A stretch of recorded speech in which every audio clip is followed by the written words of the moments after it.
Hello, Adam Rayner, Talk Audio TV.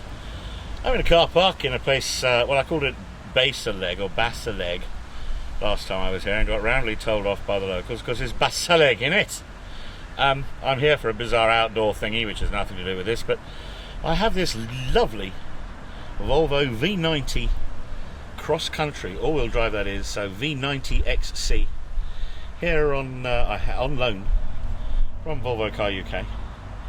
Mostly to try out the electronics again and listen to the fabulous Bowers Wilkins audio system in here. Now the thing is, I own a V70 cross country. This of course is the replacement effectively for that car. So it's not just the electronics I'm going to be reviewing here. There are all kinds of interesting basic cultural differences, like those wing mirrors. They no longer have that great big huge camera thing sticking out. I thought, oh, that's because the blind spot indicator system is gone. I couldn't be more wrong. There is a blind spot indicator system. The camera is so small you barely see it sticking out. And there's a gradated line of orange LEDs that are far more, or you pay attention, than the big blunt LED in the old car. And I hate to say it, but I had all these faults ready to find with the infotainment in here and all sorts of things I thought I couldn't do, and on my way here discovered, yep, I was completely wrong about every single one. Well, it's kind of windy out here. I'm not sure how clearly you can hear me blithering, so the next clip may be somewhere else. Righty-ho, now the proper point of a press car is to drive it, hence getting a bit of grubby on there. This is, well, I've enjoyed it immensely.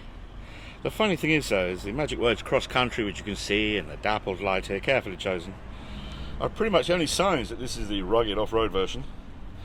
And likewise, the badge on the back that says all-wheel drive. That too, well, it's kind of minor. Funny thing is I quite like that rugged thing. The car before my version of the XC70, which I've got, said cross-country on it a little bit more. I kind of dug that too. So yes, pretty much any place we get the cross-country branding on this vehicle is on the back there. And well, I'm able to be a complete expert on the differences between the two different cars, because this is the new iteration of the electronics versus the one I have. I can tell you that one of the really cool things that it does is look all around you, and well, there's my shadow, but I don't know if you can see there's a little aperture there. There's a camera. And what that does is gives you a processed all around you view. It's funny. Sometimes you see people with lovely cars driving around and you go, do you know what? I think they've got a force field. This car actually does. It whinges if you get too close to anything. I must confess I've done 700 vigorous miles and I've committed a bit of insecticide. I should get these removed really before they come back. But yes, I can absolutely say that this looks and this drives like a true luxury car.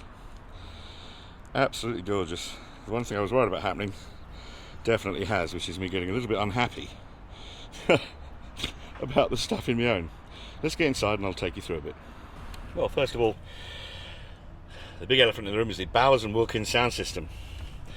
Now, I'm here to tell you, let's actually look through the grille here, that that is genuine Kevlar, that the tweeter inside there, and very much so the tweeter on the dashboard, utilise what, whoops a little, can I get to see that? There it is.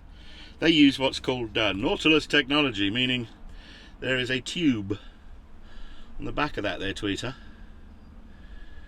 all curled up to make it sound better by having low reflections out the back. There's another one over there, and in this car we get speakers in the roofline at the back, little skinny ones. Let's just open up this back door.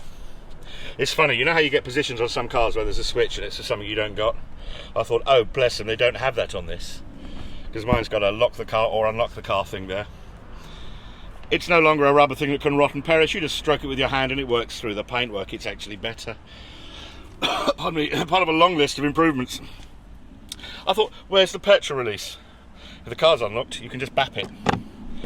If the car's not unlocked, you can't. and there's a cap you don't need to remove.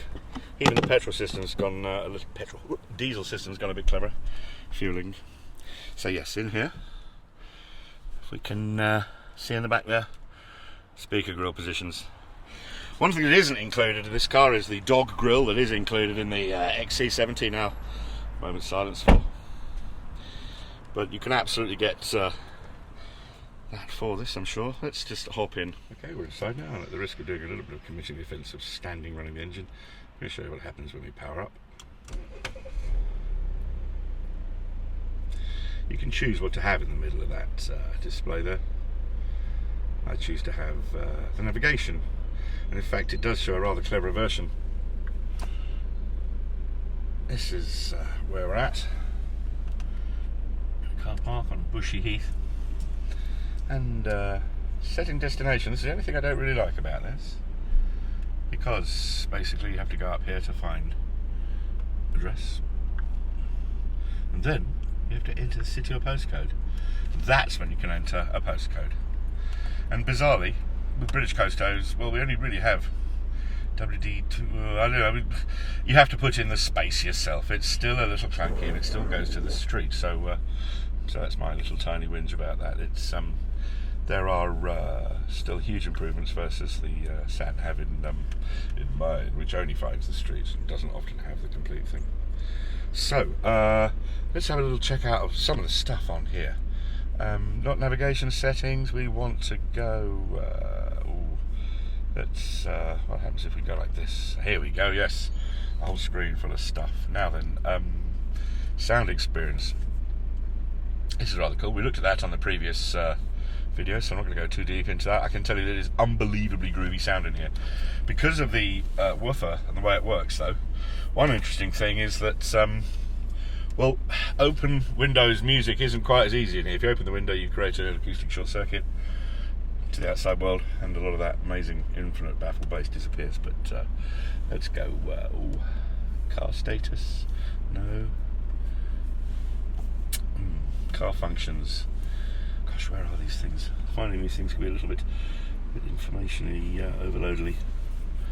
Changing hands with the camera as well. Hang on a sec. Settings. There we go. My car. Displays. Display center area. You can have different themes for the driver display. Now check this out. Themes. Okay, right. This is performance. This is chrome rings. This is minimalistic. This is glass. Ooh, I like performance. Fact is you get this enormous amount of information. Center display normal or bright? Ooh, oh my gosh. Center display, that's super bright. Let's put that back to normal. Yes, so that was something I thought, oh, it doesn't have that. But my God, the car does. It really does have all sorts of display modes in there. Pretty much everything that I was whinging about that I thought it might not have. In particular, the really important one, which is when you are, in fact, in navigation, and you need to know where the heck you are and what's going on. Well, sometimes you need to be able to expand to see what the heck's going on and where you are, and move the map about, perhaps. Maximise. Works better on maximised. Sometimes you want to reduce it a bit. Say you want to look over here, there's a bit of the map. You can actually move it around, and you can actually, if you've got a route put in there, you can zoom the map down. That's pretty much the whole of London now. Let's say you were going to look somewhere around the country. Oh my gosh, we're out in the seaside now. Where are we? Dunkirk. We are at Dunkirk. Okay, let's recenter the map. Bop. Joink, and there we are. Just keep on zooming back in, and we'll find that we are, of course, not moved anywhere. So that is really easy to do, but not necessarily something you should do while you're driving. I absolutely love the interior of this thing. It is so smart and handsome. The flappy paddles are missing from the steering wheel, but that doesn't matter because you do still have the ability to actually change gear like that, a la racing car style. But do you know what, I've never engaged with that in my car in any case. So basically the massive thumbs up for the new electronic system in here, and right down to things like this: call home, make a selection. It's going to give me a choice of numbers. Make a selection. Anyway, the whole point is that it's a whole load easier. Say your name or line number, or say up, down, or not in list. That's interesting. I pressed a button there. Oh look, here we go. This is because there was a list there showing behind that. And these are various people: Eddie, Spike, and yeah. Say your name or line number, or say up, down, or not in list. Okay, watch this. Down. Down. Down. Down. Gosh, yes, it listens to you. Isn't that clever? Okay, well, I've done an awful lot of miles in this. I went to Newport. I've been to say Norwich. Say your name or line number, or say up, down, or not. Cancel that. Chown, Nick has no home numbers. Calling Chown, Nick mobile phone. No, we're not doing that. We're ending the call. End call, end call. Yes, Mr. Nick Chown, who is I think a PR chap, is not going to get telephoned. So, oh gosh, all sorts of handsome little cubby holes and cover-ups. Basically, the point is that Volvo really truly have made a luxury car, and I really enjoyed this one. Turning the engine off like that, full TFT display, all quietly goes to bed. One other thing actually that is really, really groovy though that I must show you is if I do turn the engine back on again with the whop, is this thing here called drive mode. Now on mine I can turn the ESC off into lunatic mode, but I don't think I'll ever bother. In this one you get Eco, which is quite the most amazing set of engine management for the 2 litre 189 horsepower. Comfort, everyday use, which is what happens when you turn the engine on. Off-road, which is a whole new set of ratios and works amazingly right up to sort of 30 mile an hour or 20 mile an hour when it turns back again. And then finally dynamic. And that, oh, did you hear the engine note change? Literally canes the nuts off the 2 litre engine and sends you really travelling. If I were to just trundle across the car park here as I start off, I think the sat nav should. No, it's not doing it even at 2 mile an hour. Come up in the middle. Okay, well anyway, I've blithered on enough. This is an absolutely lovely car. I've been really, really lucky to have it, and thanks ever so much to Volvo Car UK for letting me have a go on it. I can tell you that I think the sound system from Bowers Wilkins really does work ever yet better in a bigger car. The depths and the profundity and the weight that kit goes to, with the wonderful mid-band clarity and high frequency crispness, really is quite something to behold, and is worth every single penny of it. So there you go. Volvo V90 cross country Bowers Wilkins sound system, absolute thumbs up.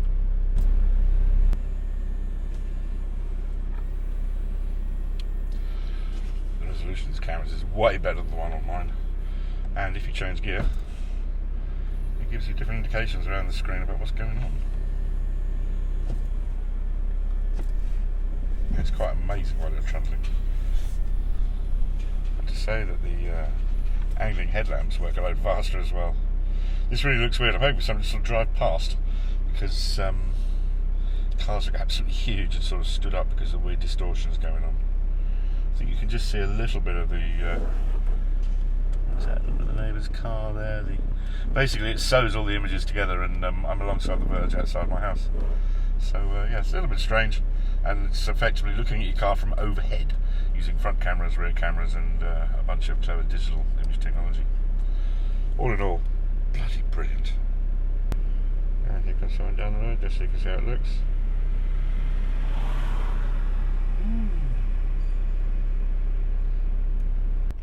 One thing that definitely sets a truly posh car apart from ordinary ones are motorised things.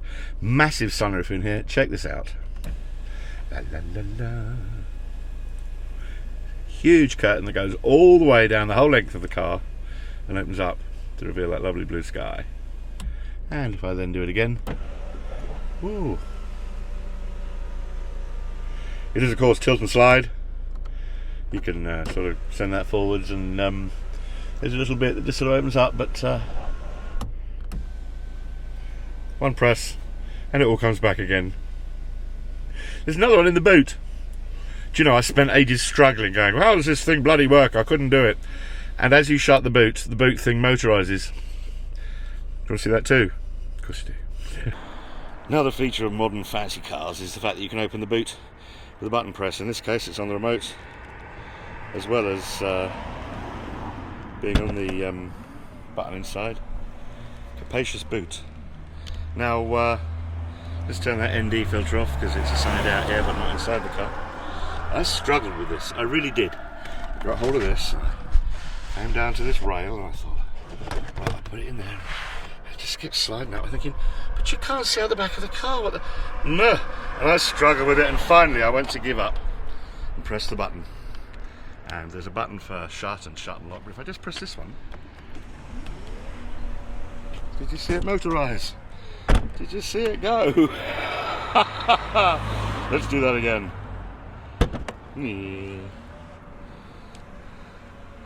Instead of panning down, let's start on this here thing and reach up. Okay, here we go. Motorisations! Now there's nothing that ain't cool about that. Volvo V90 cross country.